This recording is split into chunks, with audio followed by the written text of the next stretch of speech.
Good morning, dear student, one and all. My name is Rasne Somnath, lecturer from Pravara Medical Trust, College of Pharmacy, Shegaon. My subject is Human Anatomy and Physiology. In first year D Pharm. So, in previous lecture, shown that the introduction about anatomy and physiology. What is the meaning of anatomy and what is the meaning of physiology? Anatomy means structure of the body, then physiology means functions of the various parts of body. So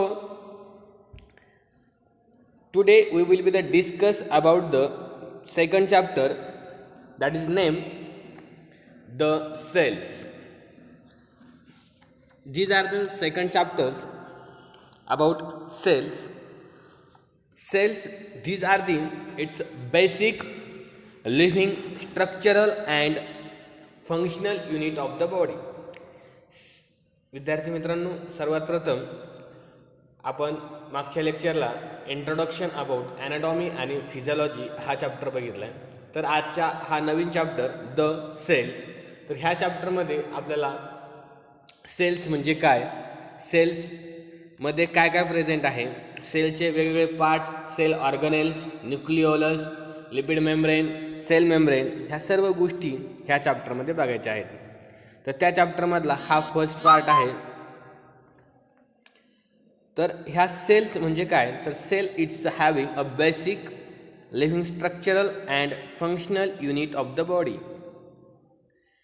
sale हा एक पूर्ण बॉडीमध्ये basic part आहे. कोणताही organ create होण्यासाठी, कोणताही organs तयार होण्यासाठी तर फर्स्टली सेल्स लागतात.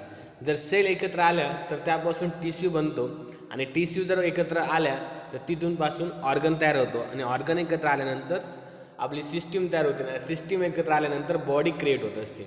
तर फर्स्टली हा जे काही सेल्स आहेत तर सेल कशापासून बनलं जातं, तर cell is made up of the various molecule like that hydrogen, carbon, nitrogen.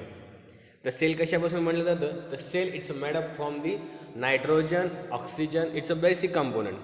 But that cell having a present the cell organelles and cell membrane.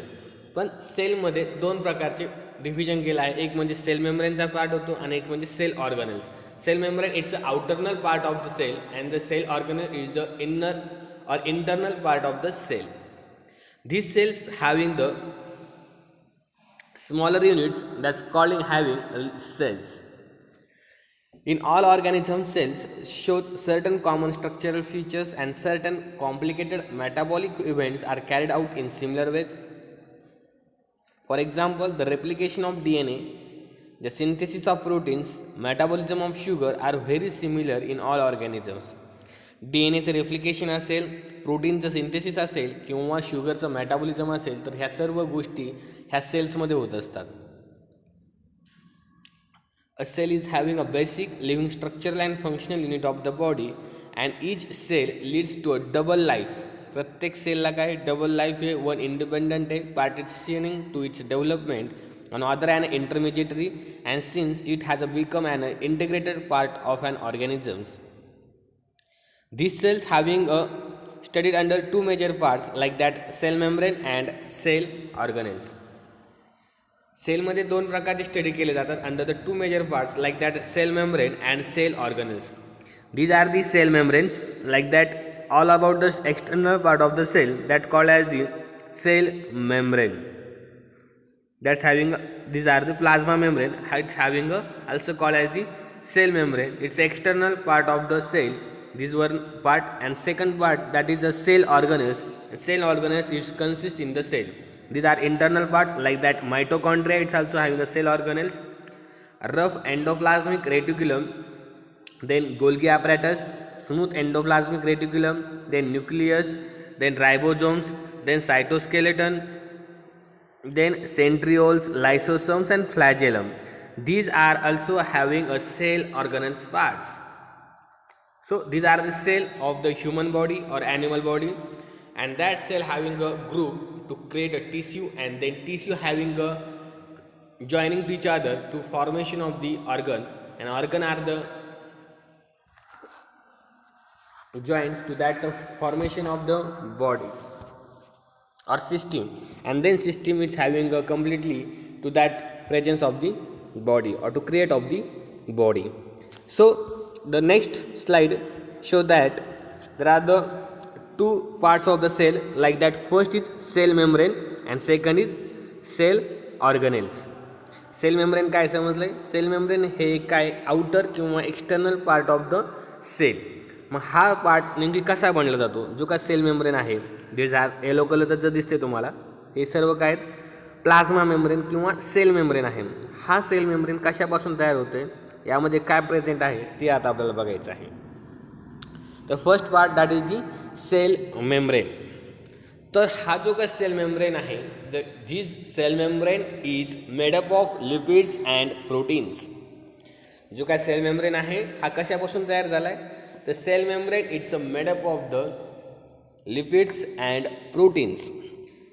The lipids are mainly, मग लिपिड्समध्ये कोण येतात? तर lipids are the mainly like that phospholipid असेल, cholesterol असेल and glycolipids. Also some carbohydrates are involve in the cell membrane. ह्या cell मेम्ब्रेनमध्ये काही प्रमाणामध्ये कार्बोहायड्रेटसुद्धा प्रेझेंट्स आहेत. In the cell membrane the approximate composition is as follows. Approximate composition काय आहे प्रत्येक इंडिव्हिज्युअल सेलमध्ये? तर त्यामध्ये प्रोटीन्स जे आहेत तर ते प्रोटीन्स आहेत 55% अवेलेबल. त्यानंतर फॉस्फोलिपिड्स 25% प्रेझेंट आहेत. त्यानंतर कोलेस्ट्रॉलचं कमी प्रमाण आहे, only 3%. Then other lipids 4% and carbohydrates only 3% are present in the cell membrane. Cell membrane is the external part of the cell and this cell membrane are the made up of the lipids and proteins. The lipids are mainly like that phospholipid असेल, cholesterol असेल किंवा glycolipids असतील. These are the cell membrane part. Then show next slide membrane lipid. जे काय membrane आहे cell membrane ते that's having a preparing from the lipids and all membrane lipids are amphipathic in nature. आता amphipathic in nature म्हणजे काय? तर amphipathic in nature म्हणजेच that's having divided into hydrophilic polar head and hydrophobic hydrocarbon tail. आता hydrophilic आणि hydrophobic म्हणजे काय? तर हायड्रोफिलिक म्हणजे वॉटर लव्हिंग मॉलिक्यूलला ॲक्सेप्टन्स करण्यासाठी that's called as the hydrophilic. आणि हायड्रोफोबिक म्हणजे लिपिड लव्हिंग मॉलिक्यूलला अट्रॅक्शन करण्यासाठी जी काय टर्म्स आहेत that is called as the hydrophobic. तर जे काय मेम्ब्रेनचे लिपिड्स आहेत ते ॲम्फिपॅथिक इन नेचर आहे, म्हणजे वॉटर जरी मॉलिक्यूल आला तरी त्याला अट्रॅक्शन करण्याचे काम करतात, किंवा लिपिड जरी मॉलिक्यूल आला तर त्याला अट्रॅक्ट करण्याचे काम हे सेल मेम्ब्रेनच्या लिपिड्स करतात. That's having amphipathic in nature and this amphipathic membrane lipid can be divided into the hydrophilic polar heads म्हणजे water loving polar heads and hydrophobic hydrocarbon tails म्हणजे लिपिड लव्हिंग टेल्स.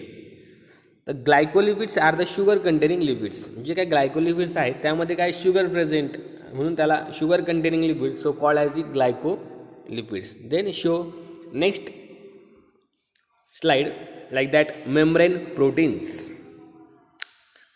मेम्ब्रेन प्रोटीन्समध्ये काय तर it's a variety of physiological process related to the cell membrane are carried with the help of membrane proteins. These are embedded or enveloped or containing the lipid bilayer.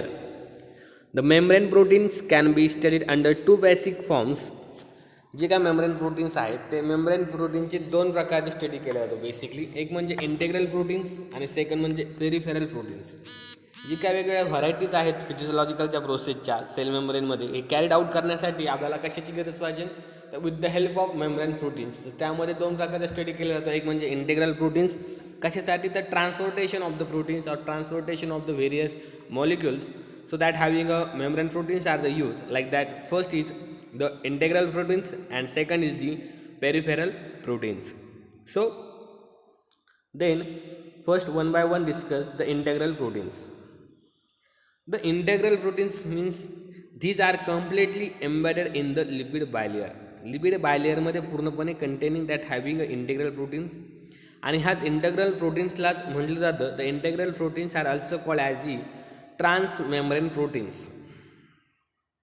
ह्या integral प्रोटीनलाच काय म्हटलं जातं, transmembrane proteins and that having can differentiated by the channel proteins. आता channel प्रोटीनचं काम काय आहे, तर these channel proteins are the responsible of the transfer of small water soluble substances. जे काय स्मॉल वॉटर सोल्युबल सबस्टन्सेस आहे यांना ट्रान्सपोर्ट करायचे from extracellular surface to intracellular surface. By using these channel proteins, only water soluble compound are the transfer by using these channel proteins. Then carrier proteins, these carrier proteins with the help the transfer the material across the bilayer through active transport mechanism. तर हे transport करण्यासाठी वेगवेगळे mechanism आहेत, तर त्यातलं active transport mechanism जे आहे त्यानुसार आपला जो काय मॉलिक्यूल असेल त्यांना ट्रान्सफर करण्यासाठी this having a carrier proteins are the use which help the transfer material across the bilayers through the active transport mechanism. Then third integral proteins called as receptor proteins and these receptor proteins are these binds with different neurotransmitters or other chemical substances leading to change intracellular reactions. Receptor proteins म्हणजे जे काही molecules आहेत ते रिसेप्टरला attract होऊन ते आतमध्ये सेल्समध्ये येतील आणि त्यांचं काय काम असेल ते करतील. That's having a receptor proteins. It's a binds with different neurotransmitters or other chemical substances and leading to changes in the intracellular reaction. जे काही इंट्रासेल्युलरच्या रिॲक्शन असतील इंटरनली ते चेंजेस होतील. That having a integral protein. And last integral proteins, that is the PERM. These are also proteins and they actively transfer the ions across the bilayer against the concentration gradients. These PERMs is also having a proteins and they actively transfer the ion across the bilayer against the concentration gradient. Concentration gradient च्या मेकॅनिझमनुसार त्यांचे transport of the molecules केलं जातं. Like that highest concentration to that lowest concentration. जर highest concentration एका ठिकाणी मॉलिक्युलचे असेल तर तिथपासून जर जिकडे लो कॉन्सन्ट्रेशन असेल जे काय ट्रान्सफॉर्मेशन होईल that is called as the pump integral proteins or pump transformation by using against the concentration gradients. So this is the integral proteins. Then second आहे peripheral proteins. The second proteins, the peripheral proteins, and the peripheral proteins are also termed as extrinsic proteins. ह्याच peripheral प्रोटीनलाच म्हटलं जातं extrinsic proteins and they do not penetrate the lipid membrane completely. ह्या peripheral membrane किंवा ह्या peripheral प्रोटीन्समध्ये lipid membrane completely penetrate होत नाही. Lipid substances completely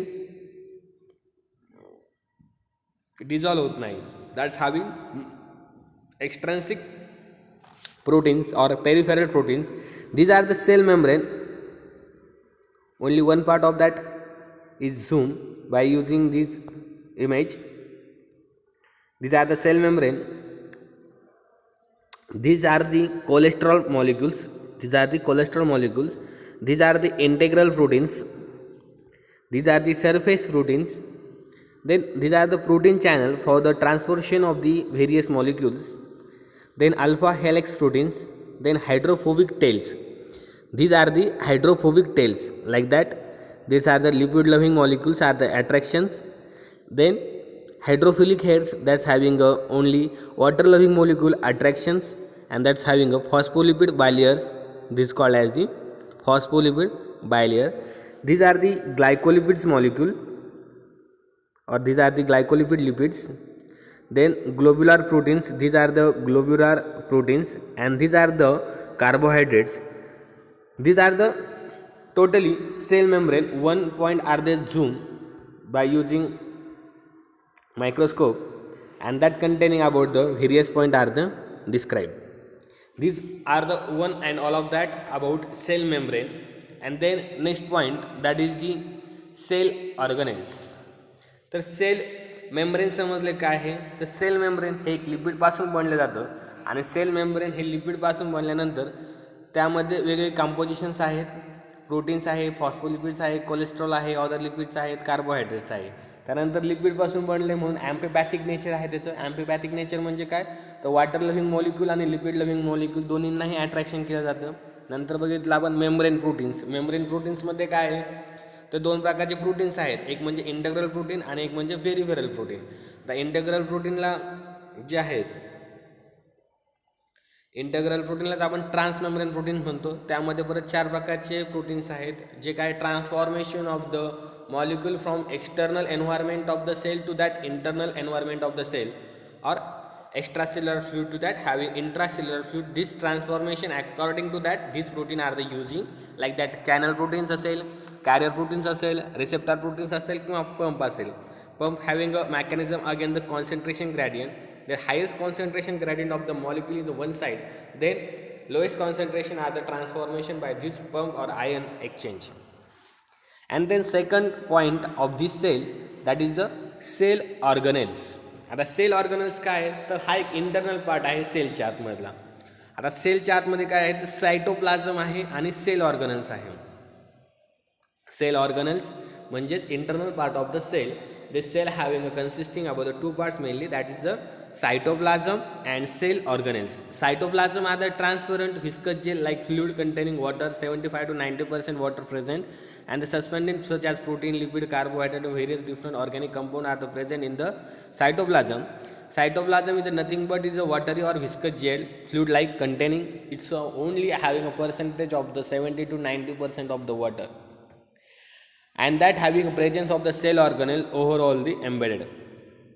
So various cell organelles present in the cells like that, first nucleus and then other organelles. Nucleus is the main, and that nucleus containing DNA means deoxyribonucleic acid, nucleoli and then chromatin, and other organelles consisting endoplasmic reticulum, ribosomes, Golgi complex and mitochondria. तर यामध्ये आपल्याला 1 by 1 सर्व organelles describe करायचे. तर त्यामध्ये आपण आजच्या लेक्चरमध्ये ओन्ली 2 पार्ट्स डिस्क्राईब करणार आहोत. एक म्हणजे सायटोप्लाझम आणि दुसरा म्हणजे न्यूक्लियसचा पार्ट. सायटोप्लाझम काय आहे ते बघणार, त्यानंतर अदर ऑर्गनल्समधला ओन्ली सेल ऑर्गनल्समधला न्यूक्लियसचा पार्ट बघणार, म्हणजे त्यामध्ये DNA काय आहे, न्यूक्लिओली कशाला म्हणायचं आणि क्रोमॅटिन कशाला म्हणायचं, तर त्या सर्व गोष्टी आपण बघणार आहोत. तर फर्स्टली आपण बघतोय सायटोप्लाझम. तर हा सायटोप्लाझम एक म्हणजे वॉटर फ्लुइड आहे जे की त्या सेलमध्ये प्रेझेंट आहे.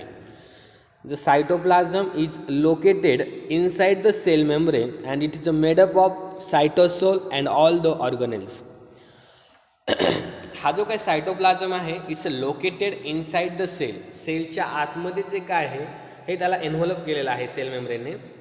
त्याच्या इनसाइड साईडला काय तर सायटोप्लाझम आहे आणि it is a made up of the cytosol. सायटोसोलपासून सायटोप्लाझम तयार झालेला आहे आणि अदर ऑर्गनल्सपासून पण हा सायटोप्लाझम क्रिएट झाला आहे. मग सायटोसोल काय आहे नेमकी, तर cytosol is a transparent viscous gel like fluid containing 75 to 19% of water. Cytoplasm हा सेल मेम्ब्रेनच्या आतमध्ये प्रेझेंट आहे आणि सेल ऑर्गनल्स पण प्रेझेंट आहेत. मग सायटोसोल म्हणजे काय, तर सायटोसोल एक ट्रान्सपरंट व्हिस्कस जेल आहे ज्यामध्ये की 75 ते 90% वॉटर आहे आणि other suspended and dissolve such as proteins, lipids, carbohydrates and different inorganic substances and salts or etc. are the available in the cytosol. So that's having a cytoplasm. त्याच्यानंतर आहे the major cell organelles include nucleus, endoplasmic reticulum, ribosomes, Golgi complex, mitochondria and lysosome or etc. These are the major cell organelles. The cell organelles कशाला म्हणायचं, तर हे जे काय सर्व आहे सेल ऑर्गनल्स जे internal part of the cell that called as a cell organelles. Like that nucleus असेल, एंडोप्लाझमिक रेटिक्युलम असेल, रायबोझोम्स असेल, गॉल्गी कॉम्प्लेक्स असेल, मायटोकॉन्ड्रिया असेल किंवा लायसोसोम असेल, यांचे सर्वांचे डिफरंट फंक्शन्स आहेत. प्रत्येकाचं एंडोप्लाझमिक रेटिक्युलमचं फंक्शन वेगळं आहे, रायबोझोमचं वेगळं आहे. रायबोझोम प्रोटीन्स सिक्रेशन करण्यासाठी किंवा प्रोडक्शन ऑफ द प्रोटीन्ससाठी यूज केलं जातं. Golgi complex storage of the proteins, mitochondria power house of the cell that having production of the ATPs, adenosine triphosphate आणि लायसोसोम असे वेगवेगळे यांचे फंक्शन्स आहेत. हे वेगळे सेल ऑर्गनल्स आहेत, हे आपल्याला 1 by 1 डिस्कस करायचे आहेत. तर यामध्ये आपण फर्स्ट डिस्क्राईब करणार आहोत cell organelles that is having the cell nucleus. आता द सेल न्यूक्लियस म्हणजे न्यूक्लियस हा कुठं प्रेझेंट आहे, सेलच्या आतमध्ये, म्हणजे सेल मेम्ब्रेनचं कव्हर, त्याच्या आतमध्ये सायटोप्लाझम पूर्णपणे एम्बेडेड झालेलं आणि त्याच्या सेंट्रलच्या पार्टला न्यूक्लियस प्रेझेंट आहे. Like that image show these are the this totally cell and this only part called as the nucleus. This pink color part that called as the nucleus, and that part having a zoom like that show these parts. So one by one discuss theory parts. The eukaryotic nucleus is bound by double membrane. जे काय nucleus आहे युकॅरियोटिकचा किंवा animal सेलचा जो काय nucleus आहे, it's bounded by double membrane which is a phospholipid contain in membrane called as nuclear membrane. जो काय nucleus आहे त्या न्यूक्लियसला डबल मेम्ब्रेन परत कव्हर केलेलं आहे फॉस्फोलिपिडने, and so that is called as the nuclear membrane. So that this having a they are the double covering bounded and that called as the nuclear membrane. Like that green parts of external part of this nucleus called as the nuclear membrane or double layer membrane. This nuclear membrane is externally continuous with the endoplasmic reticulum. हा जो काय nuclear membrane आहे यालाच nuclear मेम्ब्रेनला काय झालेलं आहे, external part जो आहे that having attached with the endoplasmic reticulum, like that this blue part are the attachment of this nucleus. This nuclear membrane is externally continuous with the endoplasmic reticulum, like that these are the endoplasmic reticulum, these are the rough endoplasmic reticulum because that having a presence of the ribosomes, so called as the rough endoplasmic reticulum, and these are the smooth endoplasmic reticulum, so that's having absence of the ribosomes on over the endoplasmic reticulum, so that is called as the smooth endoplasmic reticulum. So then next line, hence the lumen of nuclear membrane is continuous with endoplasmic reticulum. म्हणजे त्याची जी काही lumen आहे nuclear membrane is continuation with the endoplasmic reticulum. Also the membrane contains pores where the inner and outer parts of nuclear membrane fuse. ज्या membrane कंटेन्सला काय आहेत, pores available आहेत का, तर इनर आणि outer parts of the nuclear membrane fuse. Like that show these are the nuclear pores that exchange of the molecule or exchange of the material. These pores काय करतात ते pores, these pores allow the transfer of water and water soluble material. These pores allow the transfer of the water and water soluble material. आता ह्या न्यूक्लियसमध्ये काय present आहे, तर the nucleus contains न्यूक्लिओली, म्हणजे singular is a nucleolus. The nucleus contain nucleoli, singular is nucleolus. आता ह्या न्यूक्लियसच्या under काय present आहे, तर एक न्यूक्लिओलस प्रेझेंट आहे. And the nucleus is a cluster of DNA. तर हा न्यूक्लियस कशाचा बनला आहे, न्यूक्लिओलस, तर it's made up of cluster of DNA. वेगवेगळे प्रकारचे DNAचा काय झाला आहे, क्लस्टर झाला आहे. DNA तुम्ही ऐकला असेल, DNA means deoxy ribonucleic acid that having a cluster and that formation of the nucleolus. Like that, these are the DNA molecule are the present in the inside the cell at central position with nucleus under nucleolus, and that nucleolus consists about the clusters of the DNA. ह्या DNA च्या आतमध्ये परत वेगवेगळे chemicals present आहेत, like that adenine, thymine, various DNA molecule are the present, and that nucleus contain 46 chromosomes which contains gene. मग ह्या न्यूक्लिओलसच्या content DNA आहेत आणि ह्या DNA मध्ये 46 क्रोमोझोमच्या पेयर्स आहेत, and that having a containing gene. आता हे which are the responsible for maintenance of cellular structure. सेलचं पूर्णपणे स्ट्रक्चर मेंटेन करण्यासाठी ह्या जीन्सचा यूज केला जातो, as well as for control the cellular activities. आणि जे काही सेल्युलर ॲक्टिव्हिटीज आहेत, प्रोडक्शन ऑफ द रायबोझोम असेल, मायटोकॉन्ड्रियाचं ATP प्रोडक्शन करायचं असेल, तर सर्व हालचाली, सर्व रिस्पॉन्सिबिलिशन, सर्व कंट्रोलेशन हे न्यूक्लियस मार्फत चालत असते. These nucleus contain 46 chromosomes and which contains the gene and which are responsible for the maintaining and controlling of the cellular activities. म्हणजे मेंटेन पण करायचं आणि कंट्रोल पण करायचं cellular activities that's having using of this nucleus. Like that, showing this part of the nucleolus, this part of the animal cell.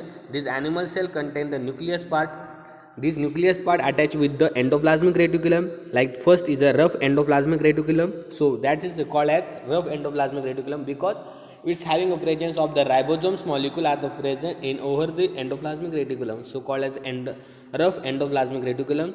Then smooth endoplasmic reticulum because absence of the ribosome. Then Golgi apparatus. For the ribosomes are the production of the proteins and Golgi apparatus are the storage of the proteins. This plasma membrane called as a membrane cell. Then mitochondria, that's our powerhouse of the cell. These are also mitochondria, powerhouse of the cell, that having a production of the ATPs, and like that these are part of the nucleus. That nucleus consists about the nucleolus, and that nucleus contain about the DNA, and then DNA contain about the 46 chromosomes gene pairs, that having a controlling and coordination of the and maintaining of the cellular activity. These are the all over the part of the cell membrane and cell organelles. Only one part are the described only on the nucleolus, and then remaining part will be the studied in the next lecture. So thank you so much.